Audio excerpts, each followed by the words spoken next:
Bonjour à tous, ravi de vous retrouver sur Public Sénat pour un nouveau numéro des Matins du Sénat.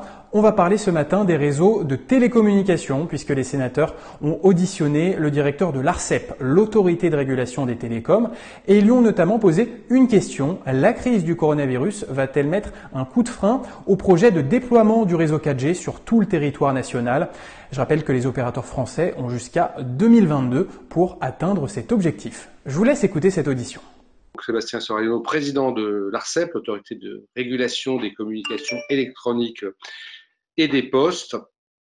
Je l'ai dit, ce n'est pas la première fois que nous vous auditionnons, car comme vous le savez, Monsieur le Président, nous sommes très vigilants au Sénat et particulièrement dans notre commission sur l'aménagement numérique du territoire.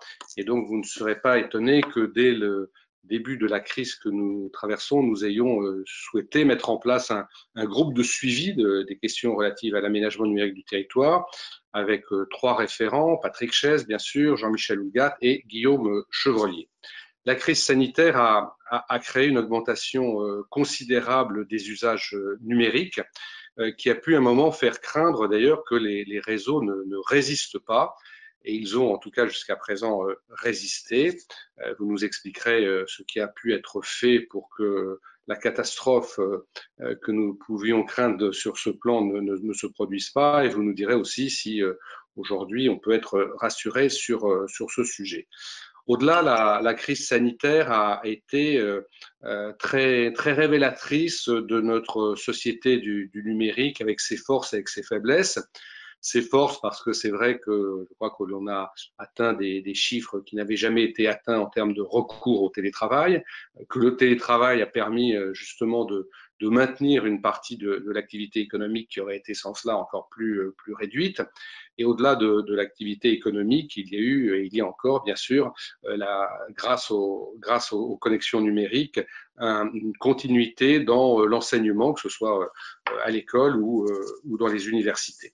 Mais c'est révélateur aussi des faiblesses de notre société numérique, avec des inégalités territoriales très fortes sur lesquelles on a souvent eu l'occasion d'échanger. Il y a encore plus de la moitié du territoire qui aujourd'hui n'est pas couvert par une bonne connexion en haut débit fixe, et il y a en matière de téléphonie mobile ou d'internet mobile là aussi de grandes zones blanches.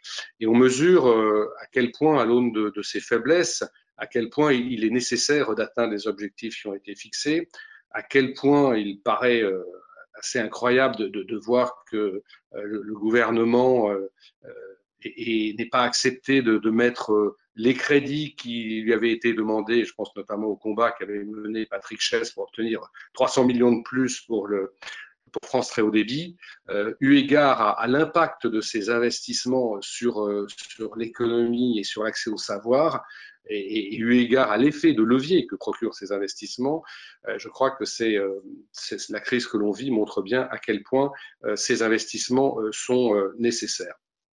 Dernier sujet que je voulais rapidement évoquer avant de vous donner la parole, c'est le fait que la crise sanitaire que l'on traverse va certainement engendrer un certain nombre de retards, que ce soit dans le déploiement de la téléphonie mobile et de la mise en œuvre du New Deal, où un certain nombre de pylônes devaient être en service au mois de juin ou au mois de juillet. On peut légitimement penser qu'il y aura un décalage. Même chose sur la couverture des zones AMI. Mais si l'on peut comprendre qu'un décalage se produise, il ne faudrait pas que les opérateurs profitent de cette crise pour justifier un décalage qui serait sans rapport direct avec cette crise, autrement dit qu'ils se servent de cette crise pour nous faire acter des décalages et des retards qui auraient eu lieu de toute manière, et on peut penser que de toute manière un certain nombre de retards auraient été pris, notamment sur la mise en œuvre du New Deal. J'ajouterais, mais vous le savez, mais je préfère quand même le rappeler, que nous sommes très attachés au Sénat, au rôle de l'ARCEP, et que nous sommes très attachés au pouvoir de l'ARCEP en matière de contrôle et, si nécessaire, en matière de sanctions. Et donc, vous pouvez être assuré de notre soutien en la matière. Voilà les quelques mots que je voulais prononcer en introduction. Je vais vous laisser la parole. Et ensuite, je donnerai la parole en premier lieu aux référents qui ont été nommés dans le cadre de ce groupe de suivi et à chacune et chacun des sénateurs qui ont souhaité s'exprimer. Donc, pour les questions qui seront posées, ce sera uniquement en audio puisque on préfère ne pas activer la caméra pour l'ensemble des sénateurs pour qu'il y ait plus de fluidité dans les questions-réponses. Voilà, cela étant posé, je vous laisse la parole, Monsieur le Président. Merci beaucoup, Monsieur le Président. C'est toujours un plaisir de rendre compte de notre action devant vous et je vous remercie pour vos mots, pour votre attention pour l'ARCEP et son rôle de gendarme. Et je voudrais vous dire réciproquement que nous sommes toujours extrêmement attentifs aux orientations qui peuvent être données par les commissions du Parlement, en particulier par cette commission de l'aménagement du territoire du Sénat, parce que nous sommes indépendants, mais nous voulons toujours être à l'écoute des priorités de la nation telles qu'elles sont exprimées, telles qu'elles sont données par ces commissions. Donc, oui, comme vous l'avez bien dit, Monsieur le Président, les réseaux tiennent. Et on voit à quel point on a besoin d'eux dans cette séquence. Donc, pour revenir rapidement sur les différents éléments que vous avez pointés, sur lesquels vous m'interrogez. Donc, la première réaction, effectivement, qui a été prise par les pouvoirs publics dès les annonces de confinement, c'est de se poser deux questions. La première, c'est quelle est la capacité des opérateurs à faire vivre leur réseau par des interventions physiques. Un réseau, ça vit, ce sont des dizaines de milliers d'interventions par an, pas seulement pour créer des nouvelles connexions, on reparlera évidemment des déploiements de réseau, mais aussi pour la maintenance, pour un certain nombre de branchements. Ça suppose des interventions sur le terrain, ça suppose des interactions entre des techniciens. Et donc, il a fallu que nous nous assurions, quand je dis les pouvoirs publics, c'est à la fois le gouvernement et l'ARCEP main dans la main, il a fallu nous assurer que les opérateurs avaient bien mis en place des plans de continuation d'activité qui priorisaient bien le fait que le réseau puisse continuer à fonctionner au mieux malgré la contrainte. Et puis la deuxième question d'urgence qui s'est tout de suite posée, c'est le risque de congestion des réseaux, qui là était un risque, j'insiste, un risque potentiel. C'est-à-dire que lorsque nous nous sommes saisis de cette question, il n'y avait pas de difficultés de congestion avérées et nous avons voulu être dans l'anticipation, donc avec le gouvernement, avec les opérateurs, pour prévenir effectivement d'éventuels risques.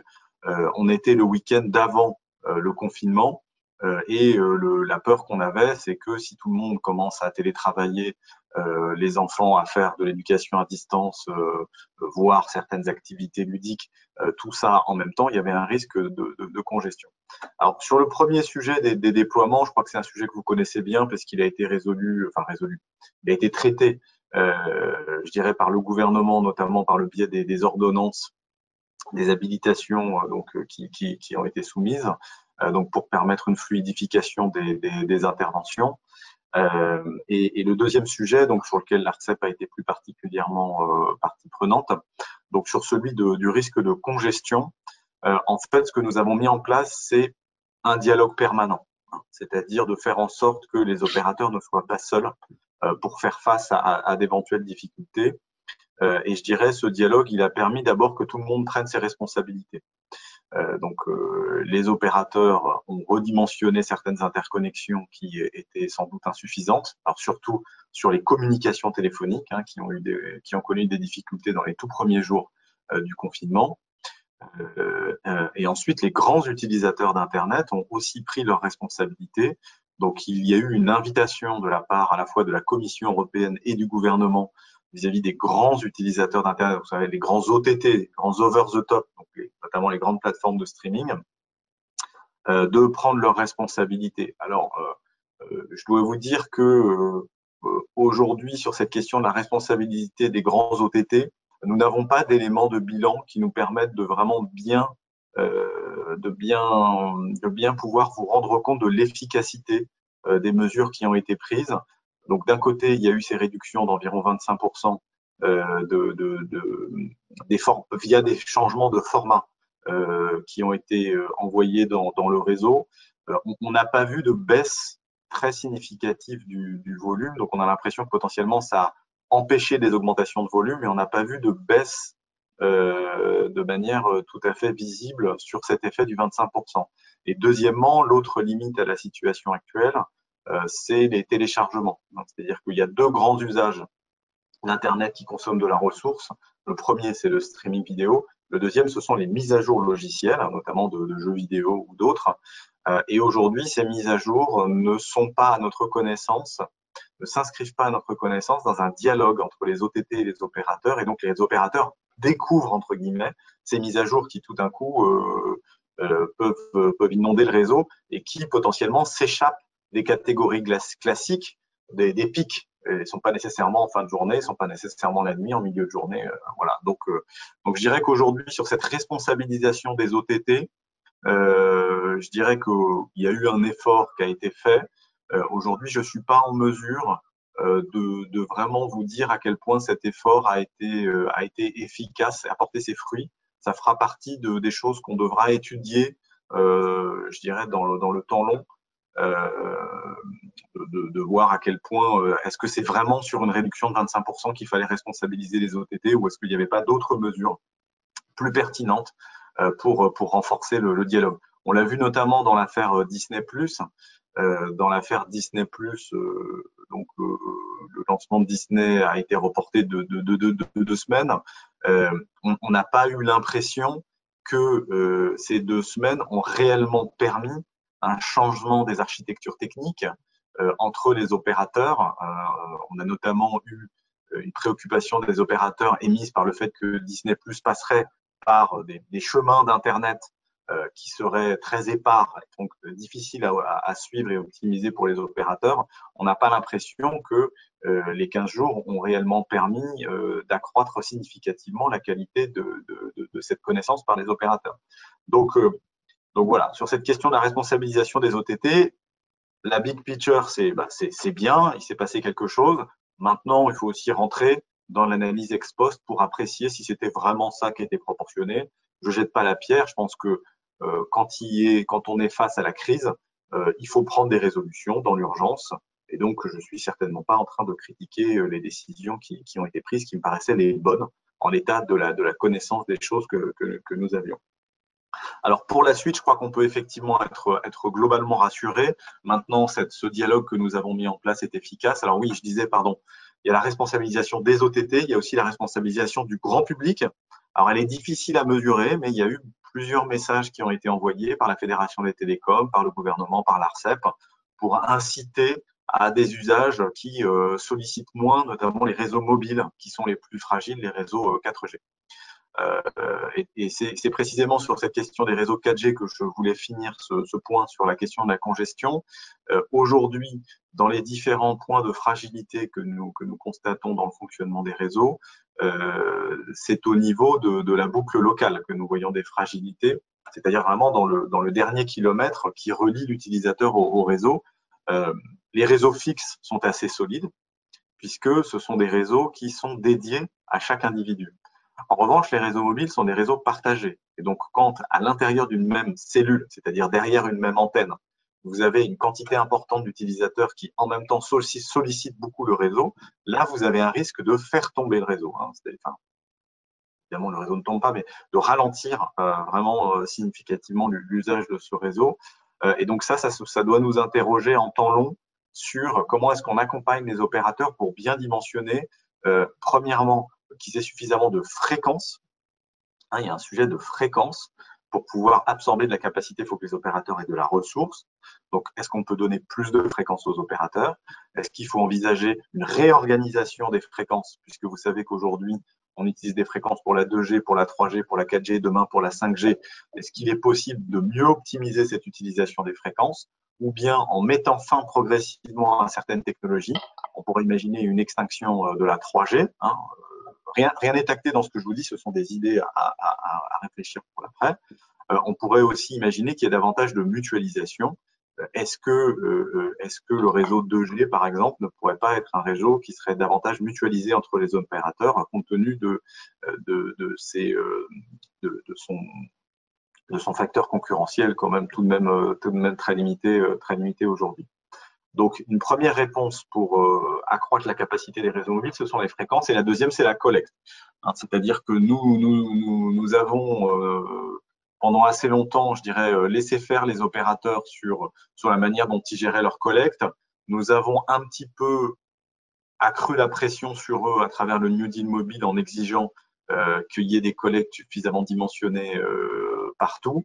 Je crois que dans le contrôle que nous ferons de ces obligations du New Deal mobile sur le dimensionnement de la collecte, il faudra que nous soyons exigeants parce que nous voyons des augmentations de trafic qui restent fortes et je pense qu'il y a un vrai besoin de dimensionnement correct de ces réseaux mobiles à l'avenir. Donc ça, c'était sur le premier point sur la congestion des réseaux. Deuxième point sur l'importance du numérique et les inégalités territoriales. C'est un sujet sur lequel votre commission nous alerte de longue date, sur lequel nous travaillons. Vous savez que c'est la priorité numéro 1 de mon mandat de président de l'ARCEP, de pousser le secteur à investir. Et je dirais qu'avant la crise, force est de constater que cet investissement était là, puisque le secteur des télécoms est passé en quelques années d'environ 7 milliards d'euros d'investissement par an à environ 10 milliards d'euros. Et l'investissement en 2019 que nous rendrons public dans quelques semaines au mois de fin mai ou début juin, vous verrez que le chiffre de l'investissement est au rendez-vous de l'année 2019. Donc le marché est là, le marché déploie, déployé en tout cas. Et nous avons vu également une forte mobilisation sur la fibre avec donc 4,9 millions de lignes optiques qui ont été déployées l'année dernière. Hein, c'est un record vraiment très très significatif qui montre qu'il y a un outil industriel qui est prêt à déployer, ou en tout cas qu'il l'était. Et sur le mobile, je dirais que c'est un peu plus à surveiller, mais globalement, on a quand même vu un déploiement massif de la 4G qui s'est généralisé de manière très très importante l'année dernière, puisqu'on est à 95% des sites en dehors des dispositifs de zone blanche, 95% des sites qui ont basculé à la 4G à la fin de l'année 2019. Évidemment, quand je dis ça, je pense aux 5% qui n'ont pas basculé, je pense aux sites zone blanche et on en reparlera. Donc, je dirais que notre stratégie à l'ARCEP, qui est de s'appuyer sur un marché fort qui investit beaucoup, cette stratégie, elle a fonctionné jusqu'à présent. Et donc, tout l'enjeu, c'est de s'assurer qu'il y ait des dispositifs publics qui fassent en sorte que, premièrement, cette énergie du marché, elle réponde à des objectifs d'intérêt général. Donc ça, c'est tout le sens du New Deal mobile avec les engagements obligatoires et c'est tout le sens des engagements des ONU. Et puis, bien évidemment, qu'il y ait une mobilisation forte pour ce qui ne peut pas être servi par le marché. C'est toute la logique des réseaux d'initiative publique. Donc, je dirais que la logique à l'intérieur de laquelle on s'est inscrit était dans la voie de la réussite.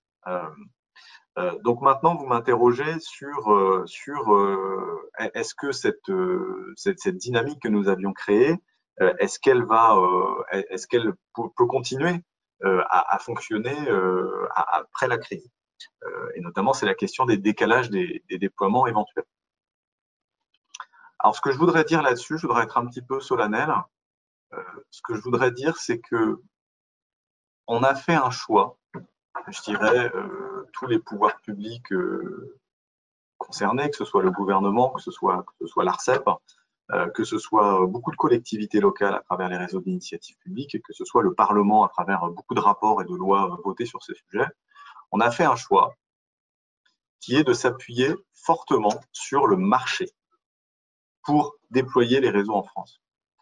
Et je crois qu'il faut que maintenant le marché soit responsable de ce choix qui a été fait. Moi, je continue à penser que ce choix est pertinent. Parce qu'en s'appuyant sur le marché, on profite de la puissance d'investissement, on profite de l'initiative entrepreneuriale, on profite de l'agilité de ces acteurs. Et je pense que c'est structurellement une bonne réponse. Si nous arrivons à garder cette harmonie, cette alchimie vertueuse entre le public et le privé, qui permet de pousser les forces du marché vers l'intérêt général. Mais dans cette séquence particulière, il faut bien voir que les opérateurs sont dans une situation qui est plutôt plus confortable que le reste de l'économie. Les opérateurs, bien évidemment, sont soumis au stress comme toute l'économie. Ils ont des vraies difficultés opérationnelles, on en a déjà parlé.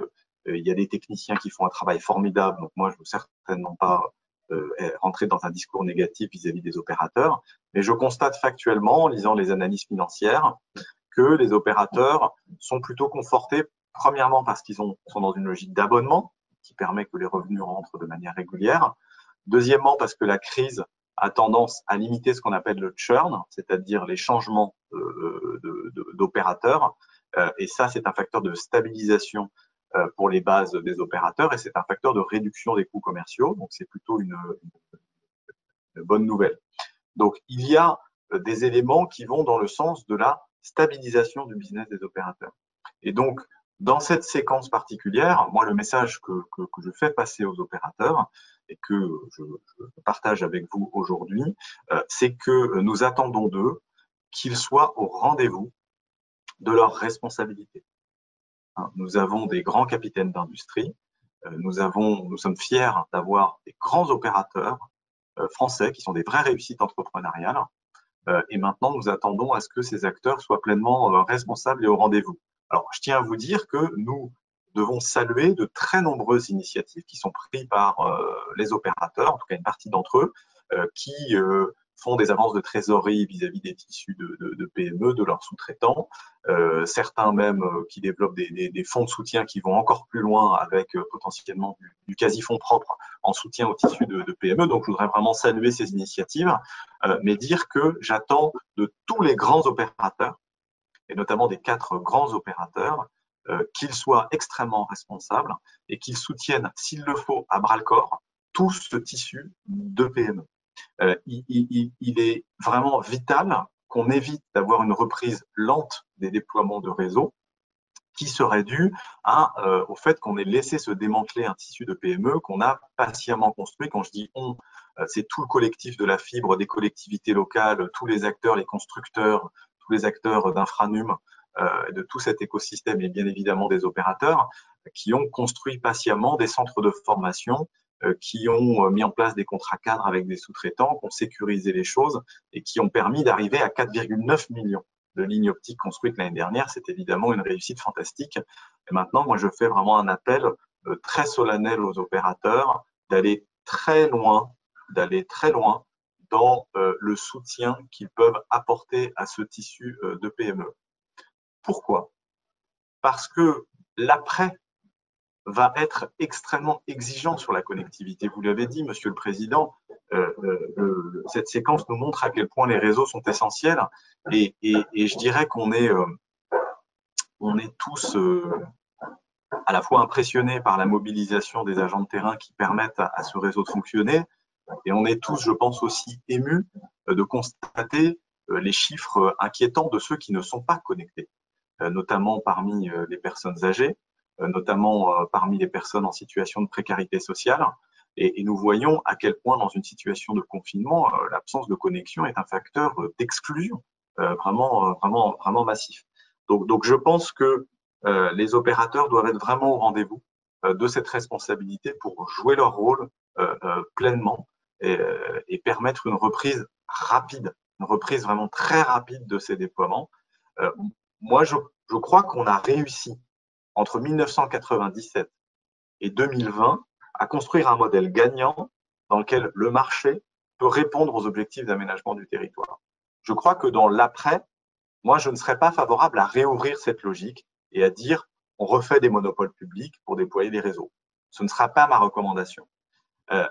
Pour autant, pour que nous puissions continuer à nous inscrire dans le modèle qui est de s'appuyer sur un marché fort qui déploie les réseaux, il faut aujourd'hui que les grands acteurs des réseaux se montrent vraiment très responsables. En tout cas, sachez que l'ARCEP, qui sera amené donc à contrôler les échéances de déploiement, sera très exigeante. Bien évidemment, il ne s'agit pas de demander le plein respect de ce qui avait été dit initialement. On voit bien qu'il y a des contraintes qui ne permettront pas d'être pleinement au rendez-vous finalement de chaque maillon tel qu'il était prévu initialement. Pour autant, ces engagements existent juridiquement et il appartient à l'ARCEP, dans le cadre de ces procédures de contrôle, de vérifier que les retards sont bien proportionnés, que les retards sont bien justifiés.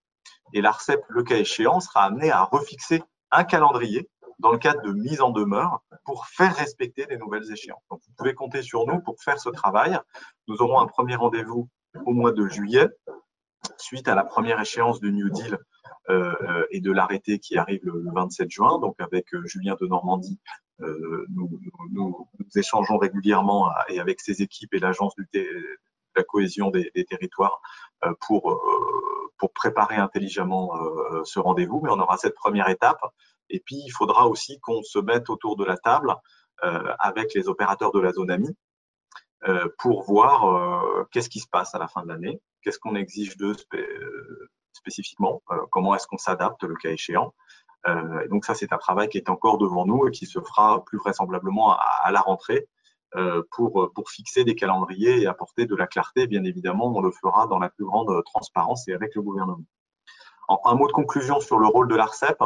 Je suis très sensible, monsieur le sénateur, monsieur le président, à vos mots. Je crois que on touche bien dans cette séquence à quel point les réseaux sont un bien commun et à quel point ce bien commun a besoin, me semble-t-il, non pas nécessairement d'un gendarme, mais d'une autorité qui soit là pour veiller à ce que toutes les forces puissent participer à ce bien commun et faire en sorte qu'il aille dans le sens de l'intérêt général.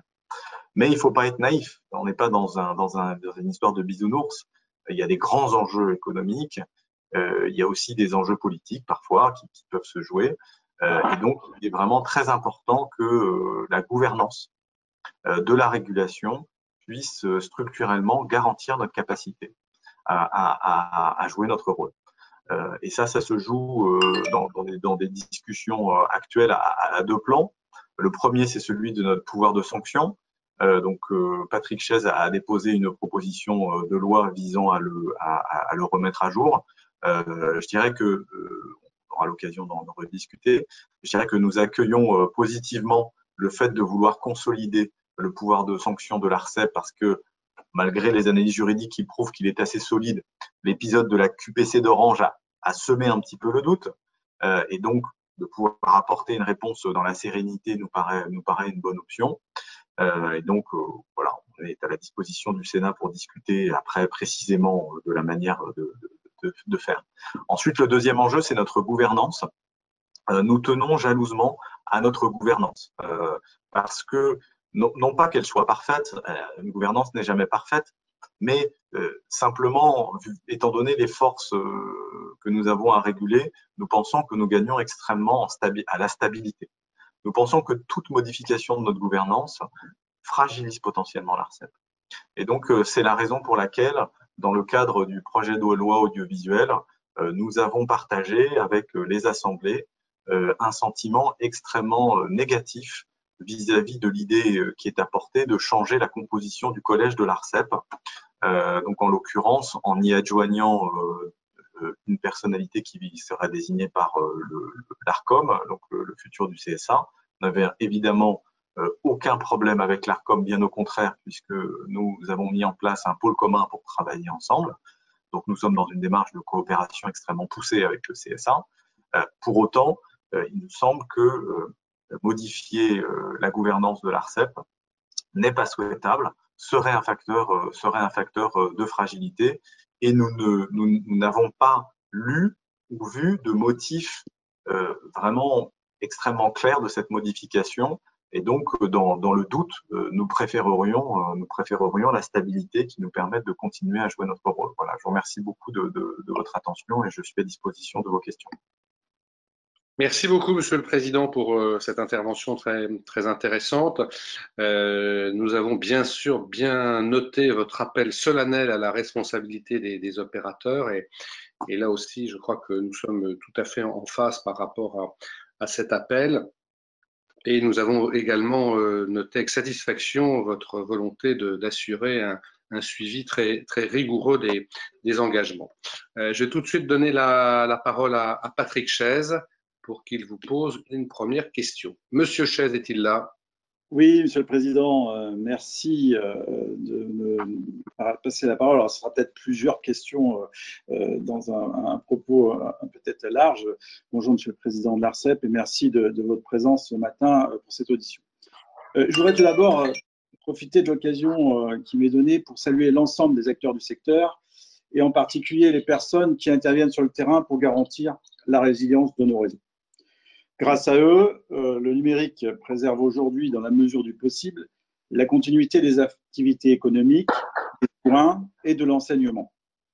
Il permet aussi, plus fondamentalement encore, que confinement ne rime pas avec isolement, en nous permettant de rester en contact avec nos proches.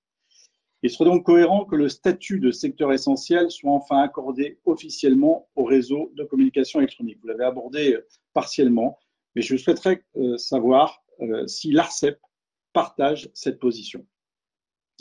Nous pouvons aussi saluer la reprise progressive des activités de déploiement des réseaux, en particulier pour la fibre. Nous savons cependant que les conditions de travail demeurent dégradées dans beaucoup de départements, ce qui entraînera sans aucun doute une hausse du coût des prises faites durant la période de confinement. Certaines associations évoquent déjà ce point de façon assez forte, y compris sur les réseaux d'initiative publique. Comment peut-on s'assurer, selon vous, que strictement à la période d'activité dégradée, n'est-ce pas également l'occasion de réviser à la baisse certains anciens RIP, dont les conditions financières sont souvent moins favorables pour les collectivités? Par ailleurs, pour garantir une reprise rapide des déploiements, le maintien à flot des petites entreprises de travaux publics, vous l'avez évoqué, Monsieur le Président, dont la survie est menacée par la crise, est indispensable. En comparaison, les opérateurs sont protégés par le modèle économique de l'abonnement et sont donc peu impactés par la crise, voire même, ils peuvent peut-être même en bénéficier, mais je mets ça entre parenthèses. Les opérateurs s'appuient aujourd'hui sur le réseau résilient qu'un écosystème entier a contribué à bâtir. Il serait bienvenu et logique, comme vous l'avez dit, qu'ils consentent à un effort financier au profit des entreprises du rang inférieur. Comment peut-on s'assurer que les opérateurs soutiennent effectivement les petites entreprises des travaux publics, indispensables au succès des programmes de déploiement, autrement que par un vœu? En outre, pour accompagner les acteurs durant la crise, une plateforme en cours de construction à la direction interministérielle du numérique devrait être bientôt déployée et permettra aux opérateurs de faire remonter d'éventuelles difficultés locales dans la conduite des travaux. La NCT fera le lien entre les collectivités territoriales pour débloquer au cas par cas les problèmes. Je tiens à saluer cette initiative, mais regrette que les collectivités territoriales ne puissent pas pareillement utiliser la plateforme pour faire remonter leurs problèmes. Est-ce que vous partagez également ce point de vue? Enfin, malgré toutes ces mesures, les programmes de déploiement prendront vraisemblablement plusieurs semaines ou mois de retard.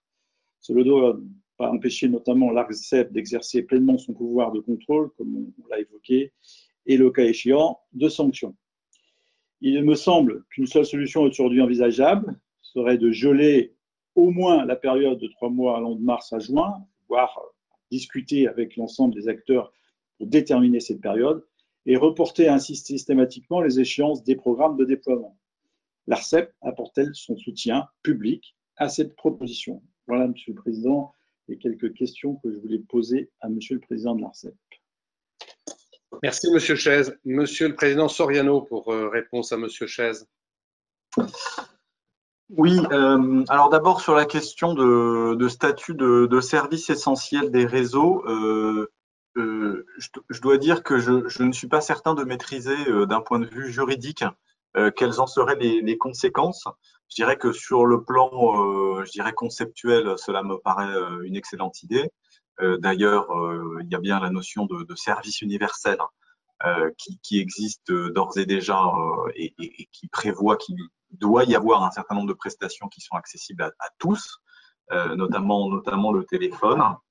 Donc, faut-il aller plus loin sur la notion de service essentiel? Pourquoi pas? Simplement, je crois que ce qui serait utile, c'est de regarder quelles en seraient les conséquences, notamment du point de vue de la question de la résilience des réseaux.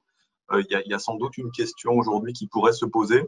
On voit bien que historiquement, dans les réseaux fixes, on avait un grand opérateur qui était le monopole public. On va dans un monde dans lequel on a plusieurs opérateurs privés et puis, je dirais, un réseau ensuite de collectivités locales intervenantes avec des réseaux publics qui passent souvent par quelques partenaires privés voilà, mais qui peuvent avoir des modèles différents de régie ou d'autres. Et donc, on se retrouve avec potentiellement une myriade de boucles locales. Et je dirais qu'il se pose la question de savoir comment est-ce qu'on suit la résilience de cette infrastructure à long terme. Alors nous, à l'ARCEP, ce que nous prévoyons, nous sommes engagés dans un processus assez lourd, qui est celui de l'analyse des marchés, qui nous amène à réviser cette année à la fois la régulation d'Orange et la régulation de la fibre. Donc c'est un chantier sur lequel nous sommes engagés et sur lequel nous allons globalement, normalement, maintenir notre calendrier, qui est d'avoir, je dirais, une première ébauche de notre travail à l'été pour une adoption finale vers la fin d'année. Dans ce cadre-là, nous prévoyons bien de considérer que la boucle optique qui est en train de se déployer doit être un réseau capable de devenir le réseau de référence du pays et de prendre le relais du réseau en cuivre. Et donc ça passe par un certain nombre de fonctionnalités que nous demandons à tous les opérateurs qui déploient les réseaux, et ensuite par un suivi de la qualité de ces réseaux qui sera nécessaire partout sur le territoire et que donc nous proposons de mettre en place. Néanmoins, ça n'épuise pas le sujet et je pense qu'il pourrait y avoir des réactions, notamment pour harmoniser les plans de continuation de services qu'on a évoqués en introduction et pour le cas échéant, réfléchir à des mutualisations en ce qui concerne d'éventuelles interventions à opérer qui pourraient nécessiter de partager, je ne sais pas, des nacelles, des camionnettes, des équipes d'urgence. Ça pourrait être une réflexion qui pourrait être portée d'ailleurs par le comité de filière de la fibre, qui est un comité très actif et qui, comme vous le savez, est très mobilisé dans la crise. Concernant la question des difficultés de déploiement, d'abord un mot sur les réseaux d'initiative publique. Nous avons voulu garder le lien avec les territoires et les réseaux d'initiative publique, donc en organisant un chat en remplacement de notre conférence annuelle. Merci à Patrick Chaise d'ailleurs personnellement pour sa participation. Je dirais que ce qui nous remonte, c'est que les RIP sont pour une part des réseaux comme les autres. Et donc, effectivement, ils peuvent rencontrer des difficultés des déploiements assez importantes sur les territoires. Et par ailleurs, ce sont des montages qui sont potentiellement différents. Donc, pour les acteurs privés qui sont partenaires de ces RIP, s'il y a des contrats de très long terme qui étaient engagés, ce ne sont pas forcément des acteurs qui se trouvent dans une situation d'insécurité. Et donc, ça peut être logique de leur demander également de s'inscrire dans une logique de responsabilité. Après, je dirais qu'il faut vraiment regarder au cas par cas la situation des RIP et l'ARCEP est à l'écoute d'éventuelles difficultés qui pourraient se présenter. Concernant, je dirais, comment est-ce qu'on peut transformer les vœux pieux des opérateurs en obligation sur leur mobilisation vis-à-vis de la filière, ça ne me semble pas nécessaire. En fait, nous disposons aujourd'hui du cadre juridique qui nous permet, en tout cas sur le papier, d'exiger des opérateurs qu'ils respectent leurs calendriers initiaux. Nous sommes entre guillemets dans une position de force. Aujourd'hui, il y a des engagements juridiquement contraignants qui ont été pris par les opérateurs. Les opérateurs doivent déployer telle quantité de réseau à telle date. Et donc, c'est à eux de venir à nous et de dire, écoutez, ARCEP, je n'ai pas pu répondre à mon obligation parce que j'ai été bloqué, etc., etc. Mais regardez ARCEP, j'aurais pu être plus en retard, mais comme j'ai été un opérateur responsable, j'ai pris des engagements avec mes sous-traitants, ce qui me permet de repartir vite. Donc, on sera amené à examiner après coup, je dirais, la mobilisation des opérateurs. Et donc, le point de départ de la discussion, il est plutôt à l'avantage de la partie régulatrice aujourd'hui. Donc, moi, je ne vois pas de nécessité de rendre juridiquement contraignant de nouveaux engagements des opérateurs, sauf bien sûr s'il fallait officialiser un décalage du calendrier, bien évidemment. Mais aujourd'hui, on n'a pas dans le rapport de force, entre guillemets, excusez-moi d'être très direct, entre les pouvoirs publics et les régulateurs, je ne pense pas qu'on ait besoin de nouveaux engagements juridiquement contraignants. Alors, concernant la plateforme de signalement, bon, je suis un petit peu gêné parce que c'est vraiment la plateforme du gouvernement. Nous, dans les équipes de l'ARCEP étaient présentes dans les différents échanges qui ont mené à cette plateforme. voilà, j'ai pas plus de commentaires à faire. En tout cas, je tiens à vous dire que les pouvoirs publics sont toujours à l'écoute des collectivités locales. S'il y a des difficultés, n'hésitez pas à passer par l'ARCEP si vous n'êtes pas entendu par d'autres acteurs institutionnels. En tout cas, je peux vous dire que la mobilisation de l'Agence pour la cohésion des territoires est totale sur ce dossier. Et donc, je suis certain qu'il y a une bonne raison pour laquelle la plateforme s'est mise en place de cette manière. En ce qui concerne l'appréciation du retard, j'entends votre proposition, monsieur le sénateur, consistant à dire est-ce qu'on pourrait d'ores et déjà acter qu'il n'y aura pas plus de 3 mois de retard. Bon, je dirais déjà, il n'est pas certain que pour toutes les obligations, il faille acter 3 mois de retard. Le New Deal mobile, notamment, qui prévoyait des échéances en juin, ce sont donc des poteaux qu'il fallait construire depuis presque 2 ans, sur des zones qui étaient identifiées pour beaucoup dans le cadre de programmes préexistants, programmes zone blanche, et pour lesquels nous avons averti très tôt les opérateurs sur le fait que nous serions extrêmement attentifs au respect de cette première échéance, eu égard au caractère un petit peu symbolique du New Deal.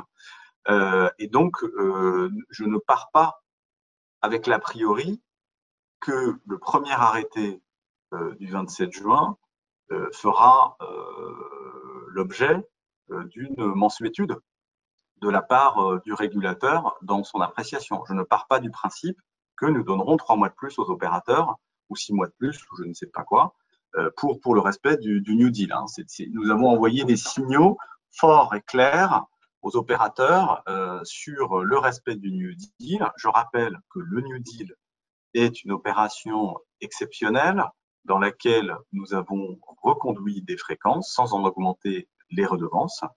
Quand je dis on, c'est l'État, de manière générale au-delà de l'ARCEP, en échange d'engagements des opérateurs. Ces engagements sont juridiquement contraignants. Donc, nous serons évidemment à l'écoute des opérateurs pour apprécier d'éventuelles difficultés dans la crise, c'est normal, mais attention, le monde n'a pas commencé au mois de mars.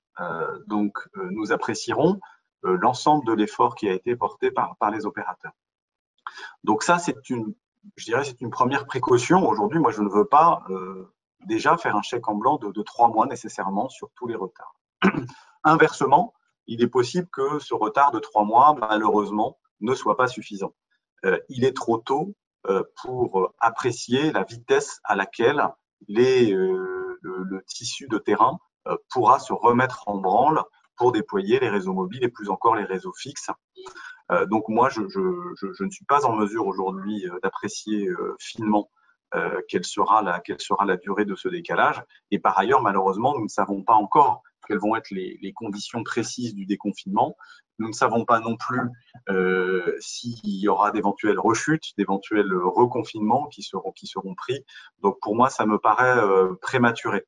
En tout cas, dans la philosophie, hein, je vous rejoins, Patrick Chaise, sur un point clair, qui est que nous n'accepterons pas n'importe quel retard, n'importe quel motif au prétexte de la crise. Voilà.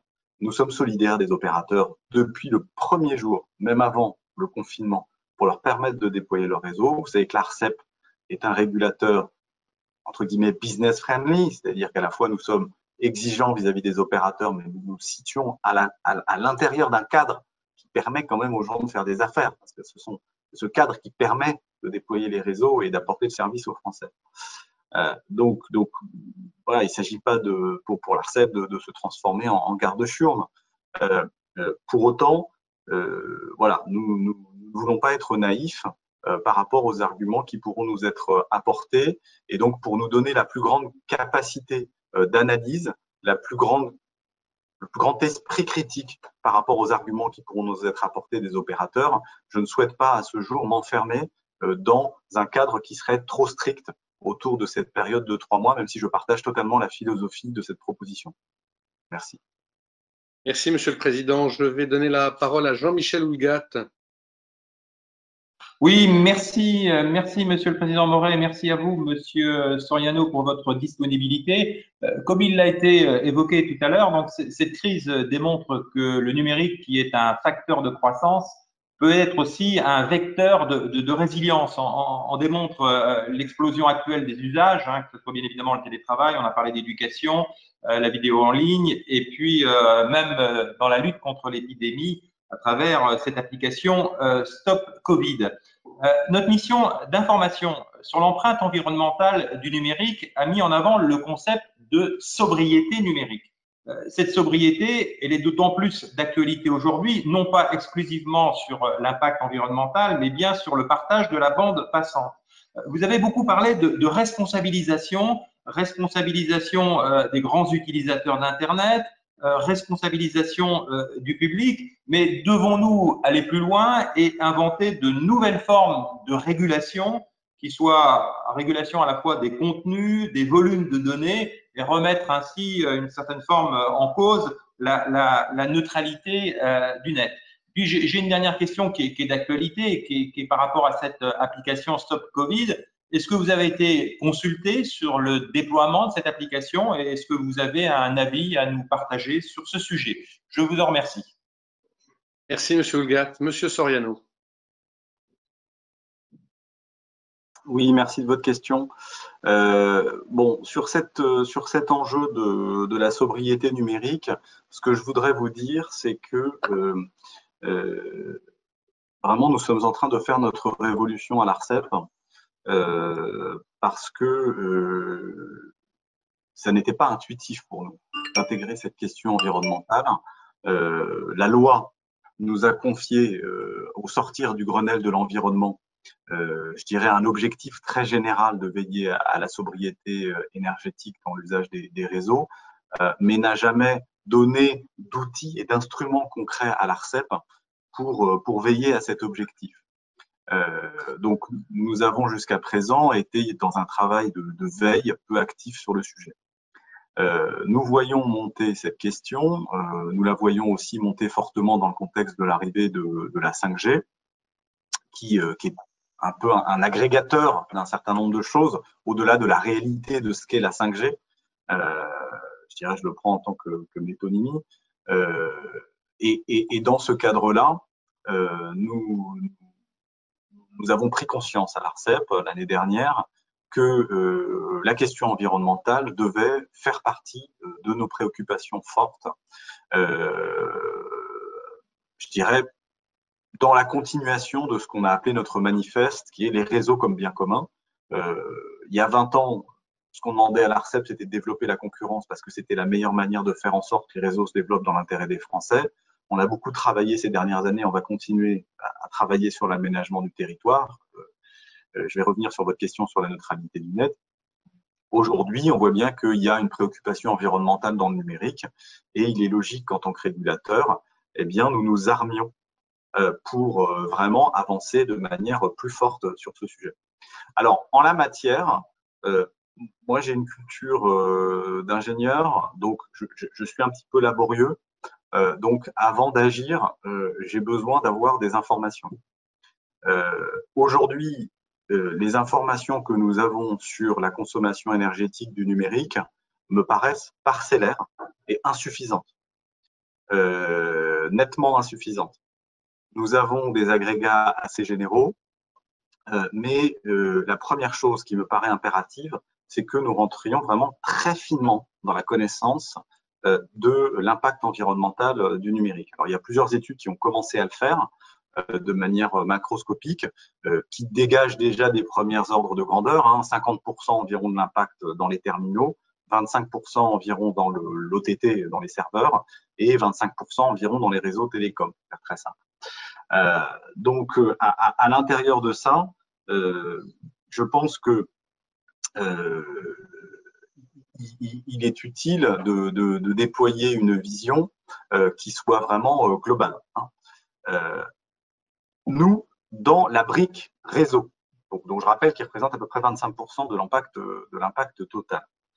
Notre ambition à ce stade, c'est d'ores et déjà d'avoir une connaissance beaucoup plus précise de l'impact environnemental des opérateurs télécoms. C'est la raison pour laquelle nous avons changé notre décision de collecte d'informations annuelle, qui a été modifiée il y a une dizaine de jours, et qui va nous permettre maintenant de demander opérateur par opérateur la consommation énergétique à l'intérieur de chaque couche de réseau, et en intégrant d'ailleurs les box aussi, et de pouvoir commencer à rentrer dans une compréhension fine qui puisse distinguer les opérateurs les uns des autres, les typologies de réseaux des uns des autres, et de pouvoir commencer à rentrer dans un dialogue avec les opérateurs pour comprendre où sont les marges de manœuvre. Moi, je fais partie de ceux qui pensent que il y a évidemment une responsabilité des individus, on va en reparler, dans l'impact environnemental, mais que la responsabilité première, c'est un point de vue personnel, elle doit d'abord être dans les grandes entreprises.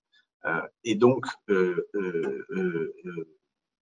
faut qu'on fasse ce travail de voir où est-ce qu'on peut responsabiliser les opérateurs. Je tiens à signaler que dans les grandes entreprises, dans les opérateurs, il y a des opérateurs qui sont très engagés sur la question environnementale. Et donc, il y a là aussi à engranger des initiatives des opérateurs sans nécessairement rentrer dans une logique coercitive et régulatoire. Donc ça, c'est le premier exercice. Et je suis désolé d'être frustrant, mais nous sommes aujourd'hui encore dans la connaissance de la situation. Et donc, nous ne ferons pas à ce stade de préconisation de politique publique sur des mesures à prendre. Nous verrons notamment avec les opérateurs s'il n'y a pas des bonnes pratiques déjà qu'on peut généraliser avant de penser à un cadre légal coercitif.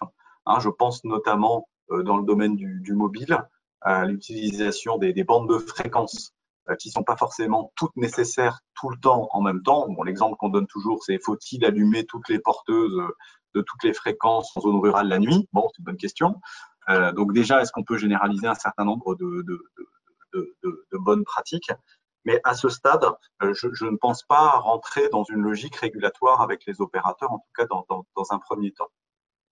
Ensuite, en ce qui concerne la responsabilisation par rapport aux usages, je crois que c'est une question de société qui dépasse très largement la perspective de l'ARCEP.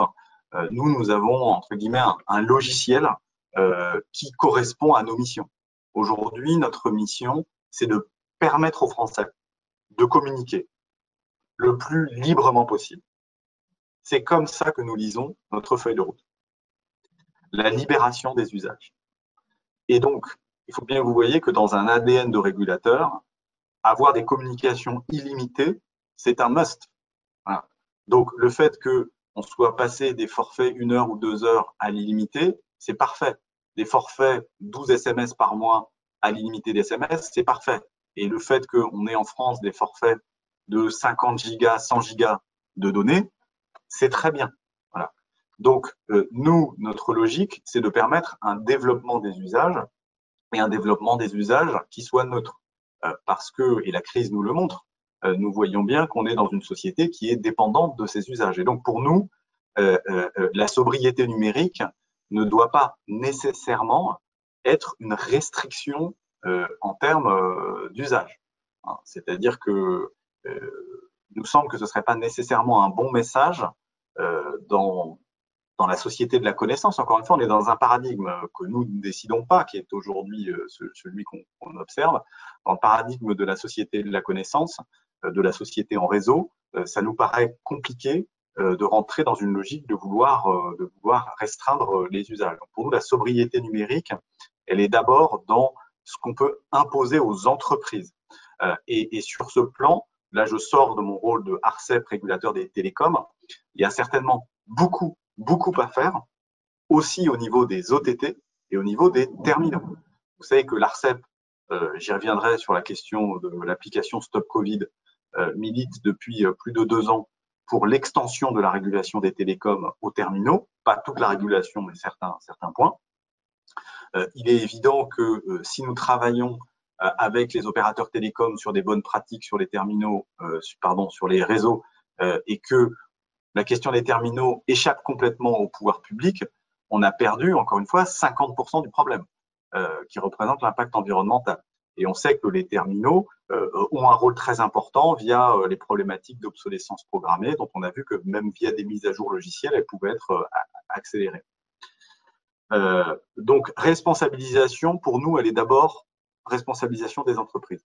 Ensuite, sur la responsabilisation des utilisateurs. Je crois que vous avez raison, la société aujourd'hui est prête à entendre qu'il peut y avoir une sobriété qui peut être dans ses mains. Mais je crois que cette sobriété doit être décidée par les individus. Elle ne doit pas être décidée par l'État. Et donc, nous, ce que nous préconisons en la matière, c'est de mettre en place ce qu'on appelle une régulation par la data. C'est-à-dire comment est-ce que, par le truchement de l'information qui peut être apportée aux utilisateurs, comment est-ce qu'on permet aux utilisateurs de faire des choix plus éclairés.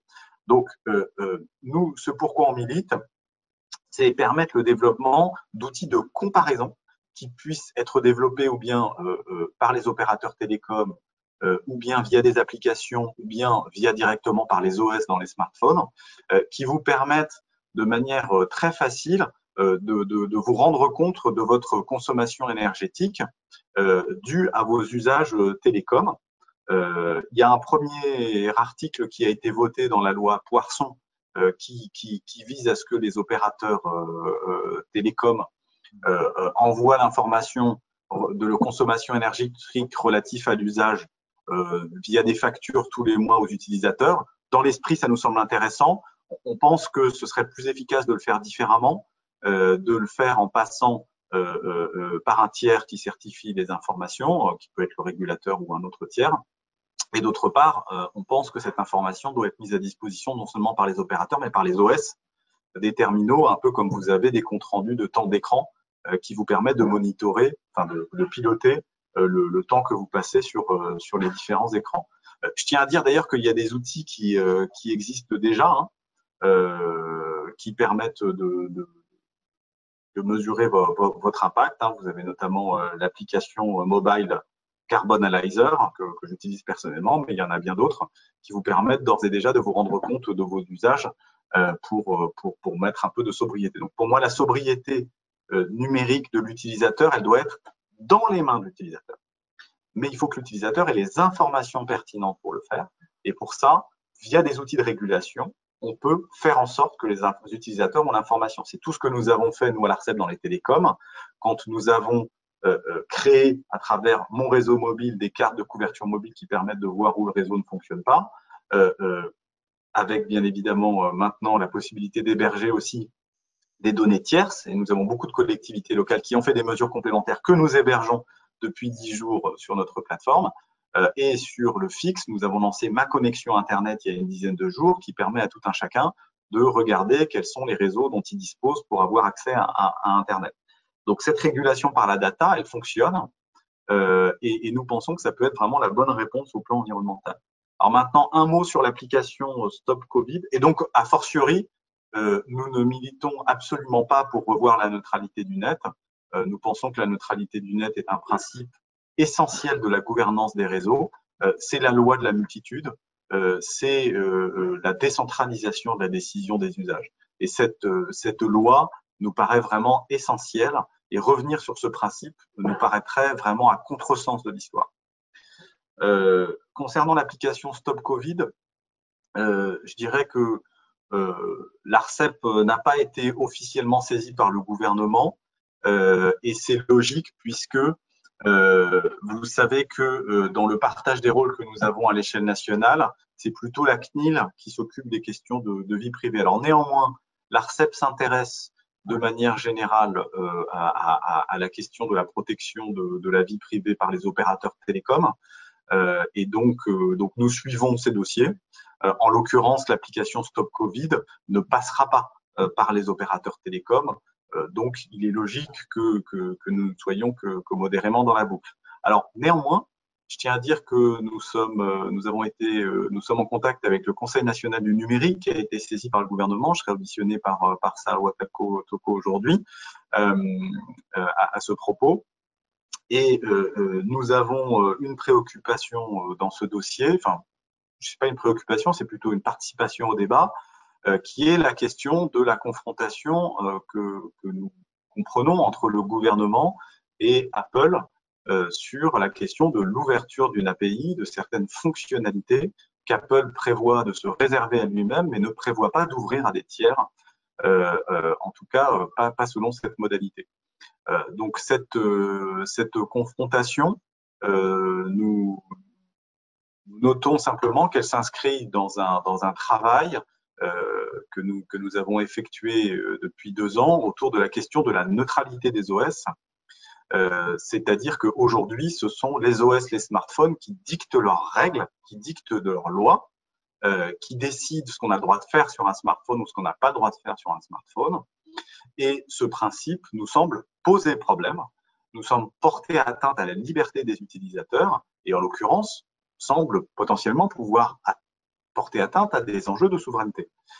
Et donc, nous, la proposition constante que nous faisons depuis 2 ans, c'est de donner compétence à un arbitre qui soit capable de questionner les OS sur leur choix, de comprendre pourquoi certaines restrictions sont apportées. Elles peuvent être légitimes, ces restrictions, pour des raisons de sécurité, pour des raisons d'ergonomie, pour d'autres préoccupations, mais que l'arbitre soit aussi en capacité, lorsque les préoccupations ne sont pas légitimes, de forcer certaines ouvertures de fonctionnalités. Alors, il ne s'agit pas d'ouvrir des choses, l'idée, c'est pas open bar, c'est simplement lorsque un OS ouvre une fonctionnalité pour certains usages, de faire en sorte que cette fonctionnalité soit ouverte potentiellement pour d'autres usages et que l'OS ne soit pas jugé parti, ne soit pas nécessairement le seul à pouvoir arbitrer sur qui va utiliser. On y retrouve un peu la philosophie de la neutralité du net, dont on parlait tout à l'heure, c'est-à-dire de faire en sorte que ce soit in fine les utilisateurs qui décident, tout simplement, et pas un organe central qui s'érige en juge des utilisateurs, en juge des usages. Nous pensons que au XXIe siècle, avoir un juge des usages, qu'il soit public ou privé, pas forcément la meilleure idée. Voilà. Merci. Merci beaucoup. Je vais donner la parole maintenant à Guillaume Chevrollier, 3e référent numérique. Monsieur Chevrollier, vous m'entendez? Monsieur Chevrollier. Oui, Monsieur le Président. Merci. C'est bon, on vous entend. Allez-y. Tout d'abord, dans le cadre de cette audition sur le numérique, je voudrais saluer votre réflexion sur le fait qu'encore aujourd'hui, beaucoup de personnes sont non connectées et c'est un vrai facteur d'exclusion. C'est particulièrement vrai dans le cadre de cette crise sanitaire où on a toujours ces 13 millions de Français qui seraient concernés par cette exclusion numérique, et je voudrais saluer l'action et le travail des élus locaux pour aider ces personnes. Ils ont besoin d'être soutenus dans cette période. Je voudrais venir sur le sujet de la 5G. Vous avez annoncé le 2 avril dernier que les enchères pour les fréquences 5G seraient décalées pour des raisons matérielles de quelques semaines. Ces enchères devaient initialement démarrer en avril pour permettre les premiers déploiements de réseau 5G en juillet. Est-ce que vous avez des nouveaux éléments de calendrier à nous partager? Et par ailleurs, sur la 5G, elle a été également associée à l'actualité récemment d'une façon surprenante, puisque des informations ont fait le lien entre le déploiement de la 5G et le Covid-19, ce qui a entraîné un certain nombre de destructions d'antennes, notamment au Royaume-Uni. Donc on le voit bien au travers de ces faits, sans travaux scientifiques écartant d'éventuels risques d'impact sanitaire, l'acceptabilité sociale de la 5G ne sera pas garantie. Donc il semble important que les travaux de l'ANSES soient effectivement menés à leur terme. Quel est le travail de l'ARCEP en lien avec l'ANSES et quelle est votre réaction sur cette actualité et sur ces faits? Autre question sur la 5G et l'opérateur Huawei pour l'équipement des futurs réseaux français. On le voit, c'est aussi une question d'actualité sur la nécessité d'avoir la maîtrise de notre souveraineté technologique et numérique. C'est une question clé. On voit aujourd'hui cette dépendance technologique vis-à-vis de la Chine qui n'est pas sans risque. Aujourd'hui, on a un coronavirus. Demain, on peut avoir un virus informatique. Quelle réflexion vous avez pour permettre là aussi la confiance des usagers dans dans nos réseaux, dans le respect voilà, de la défense et d'une sécurité nationale pour la qualité de nos réseaux, même si on sait que voilà, Huawei est avancé technologiquement et moins cher que d'autres opérateurs, mais il y a une vraie question de souveraineté et de maîtrise de nos réseaux pour faire face aux menaces d'aujourd'hui. Et enfin, dernière question plus territoriale, je dirais, puisqu'elle revient du terrain et beaucoup d'interpellations d'élus locaux et de familles, notamment dans des territoires ruraux où il y a des problèmes de débit. Est-ce que pour l'ARCEP, il est possible de bloquer certains sites Internet via les plateformes, et notamment des sites qui sont réservés aux adultes et qui prennent de la bande passante au détriment des sites éducatifs de nos enfants? Beaucoup d'interpellations de la part de nos concitoyens sur le terrain par rapport à cette question. Je vous remercie. Merci, Monsieur Chevalier. Monsieur le Président Soriano. Oui, merci de ces questions. Donc, bon, concernant la 5G, donc effectivement, nous avons décalé les enchères. Aujourd'hui, il y a deux principaux scénarios. Le premier, ce serait de pouvoir conduire les enchères à la fin du mois de juillet. Et la deuxième, ce serait en septembre. Donc, pour l'instant, nous n'avons pas définitivement arbitré ces calendriers qui dépendent bien évidemment de la vitesse de sortie de confinement et du dialogue que nous pourrons avoir avec les opérateurs et les pouvoirs publics. Mais donc, dans les deux cas, nous sommes dans un scénario relativement rapide, a priori, d'attribution des fréquences 5G. Alors, concernant, je dirais, un certain nombre d'informations qui peuvent circuler sur la 5G, moi, je ne serais pas aussi… comment dire? Moi, je pense qu'il faut faire attention de ne pas tomber dans une condamnation trop binaire du fait que la 5G est prise comme un totem. Je crois que entre gens rationnels, on est bien conscient que la 5G n'a aucun rapport avec le coronavirus. Enfin, en tout cas, pour ce que j'en sais, je ne suis pas scientifique sur ces domaines-là, mais enfin, pour ce que j'en sais, il n'y a aucun rapport. Pour autant, je dirais que ces liens qui sont faits et cette agressivité qui peut s'exprimer à l'intérieur de la 5G, nous devons l'entendre. Et cette agressivité, évidemment, il y a plusieurs manières de l'interpréter, mais personnellement, je l'intègre comme une angoisse vis-à-vis de la technologie. La technologie, de plus en plus, est ressentie par nos concitoyens comme quelque chose qui les agresse, comme quelque chose qu'ils subissent. La technologie devient subie. L'âge de l'émerveillement technologique, du technosolutionnisme, du progrès social accompagné par la technologie, je pense qu'on est à la fin de ce cycle. Et donc, faut être extrêmement attentif à ces signaux. Bien évidemment, il ne faut pas laisser passer des fausses informations, c'est certain. Mais au-delà, je crois qu'il faut entendre le message subliminal qui est apporté au pouvoir public et au marché sur sa manière de concevoir la technologie.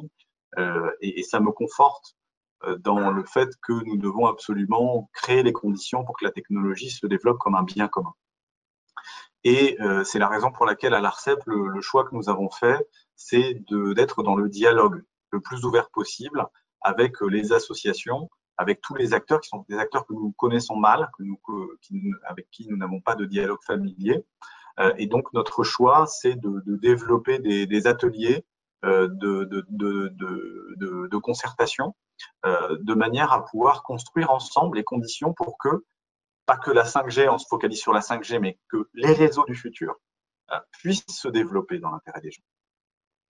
Et dans l'intérêt des gens, ça veut dire effectivement la question environnementale, ça veut dire la question de la vie privée, et ça veut dire effectivement la question, alors ça peut être aussi la question de l'addiction à un certain contenu, et puis ça peut être la question de la souveraineté que vous indiquez par rapport aux équipementiers chinois.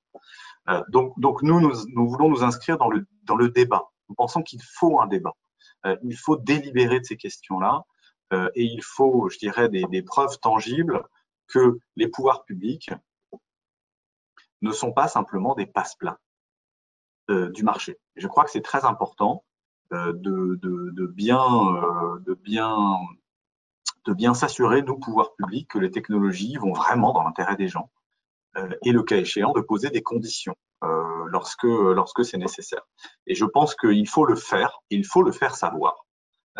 Et il faut le faire savoir d'une manière qui soit délibérative et partagée. Je pense qu'il y a un besoin d'appropriation technologique, d'appropriation des choix qui sont faits par les industriels pour être certain pour que les gens soient rassurés, en fait, que simplement la technologie se développe dans leur intérêt.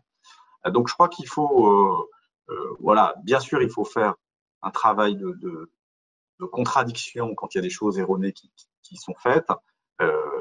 L'ANFR fait un travail remarquable de pédagogie, notamment avec ce qui s'appelle la maison connectée, qui permet de relativiser les émissions d'une manière très, très pertinente.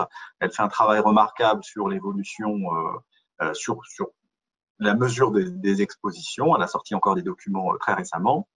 L'ANSES également joue son rôle. Il faut respecter l'indépendance de l'ANSES, il faut respecter ses procédures et ses protocoles, et tout ça doit suivre son cours. Mais en arrière-plan, on doit entendre, je trouve, ce message, ce questionnement citoyen autour de la technologie. Je pense que c'est vraiment un enjeu majeur. Et une partie de la réponse, je ne dis pas ça pour prêcher pour ma paroisse, une partie de la réponse, ce sera de la régulation.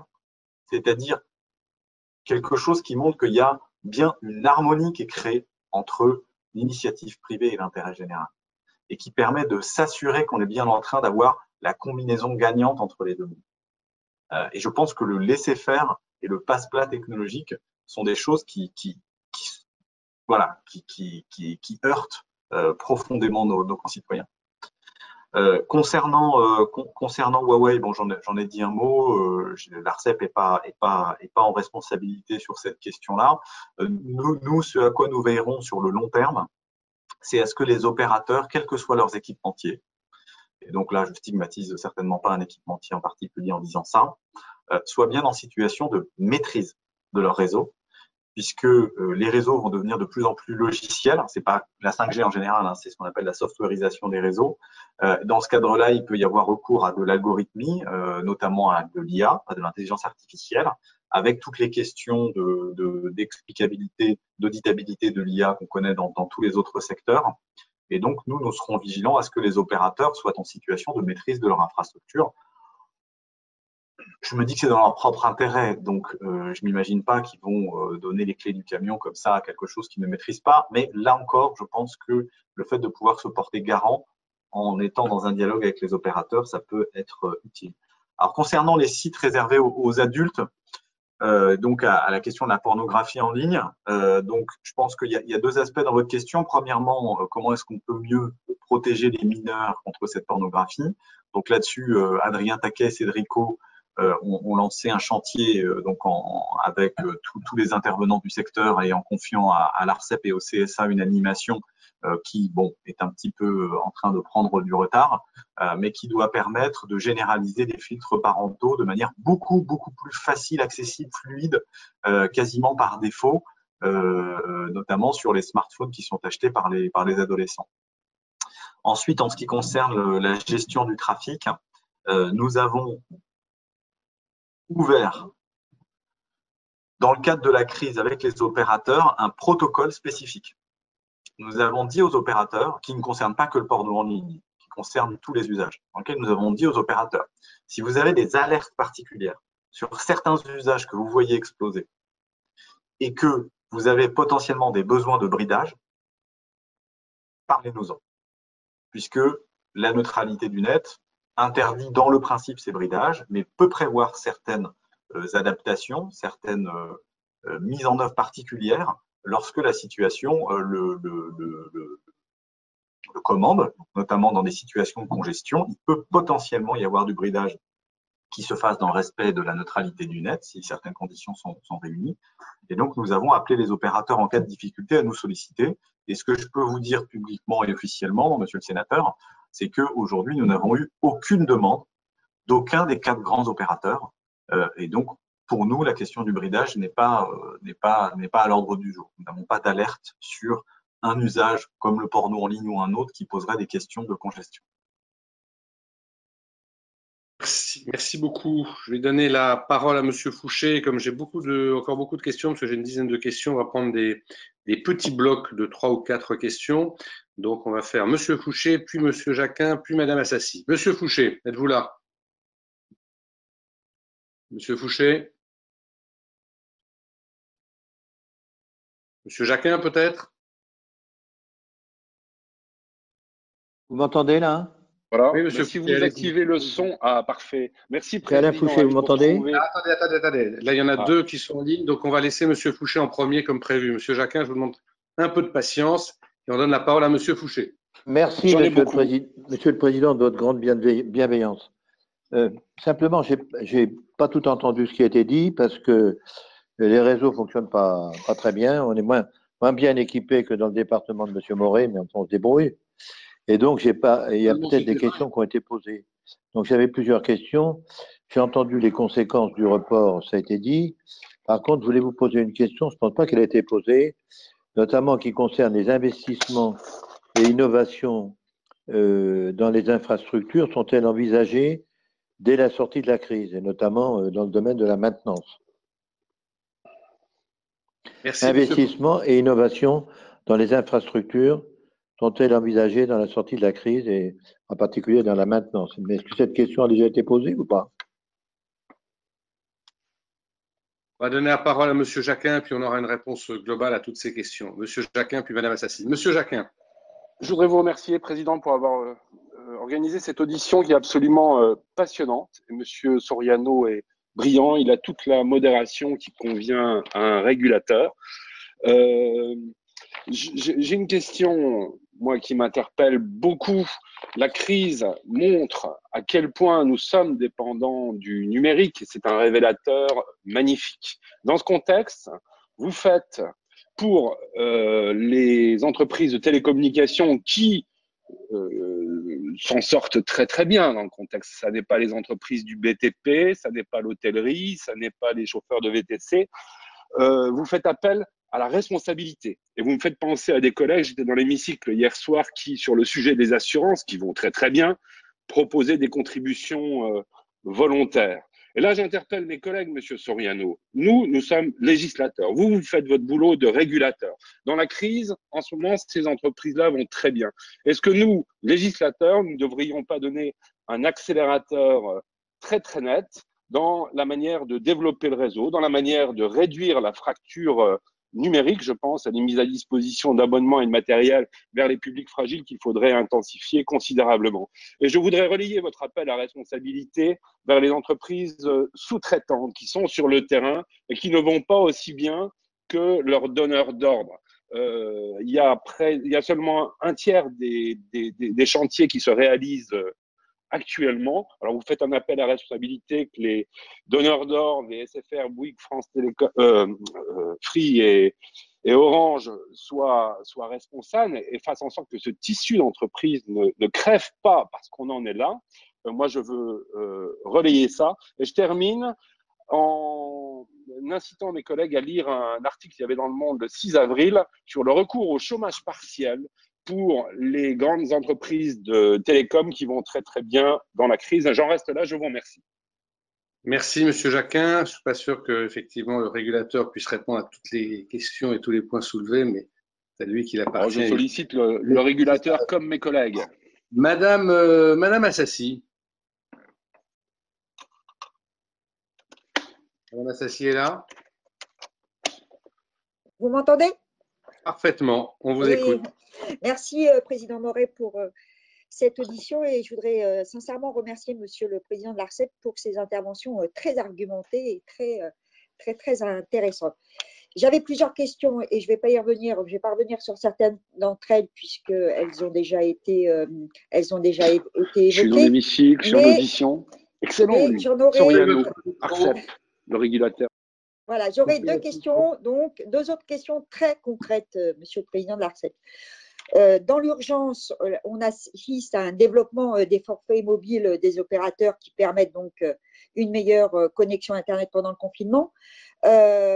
L'État, dans le cadre du plan numérique, soutient financièrement à hauteur de 150 € l'équipement matériel de réception d'Internet par satellite ou par les réseaux hertziens terrestres, des foyers donc qui ne bénéficient pas de perspective de raccordement à la fibre à la fibre optique à l'horizon 2020. Donc ça, c'est sur une enveloppe globale de 100 millions. J'ai une question. Dans l'urgence, est-ce qu'on ne pourrait pas imaginer une sorte de forfait mobile de première nécessité pour tous les habitants de zone blanche qui serait donc financé par cette enveloppe? Et ma deuxième question, qui est aussi très concrète, c'est dans le cadre de la pandémie, est-ce qu'on pourrait imaginer, comme l'a fait par exemple l'ARCEP du Bénin, l'interdiction de résiliation de cartes SIM et des abonnements, un peu à l'image de la prolongation de la trêve hivernale, car en ces temps de pandémie, l'accès au numérique et aux télécommunications est vital pour tous. Donc, interdiction des coupures. J'ose penser que si le Bénin le fait, la France pourrait à son tour le faire. Je vous remercie. Merci, Madame Assassi. Monsieur le Président Soriano, pour répondre à ces 3 collègues sénateurs. Oui, tout à fait.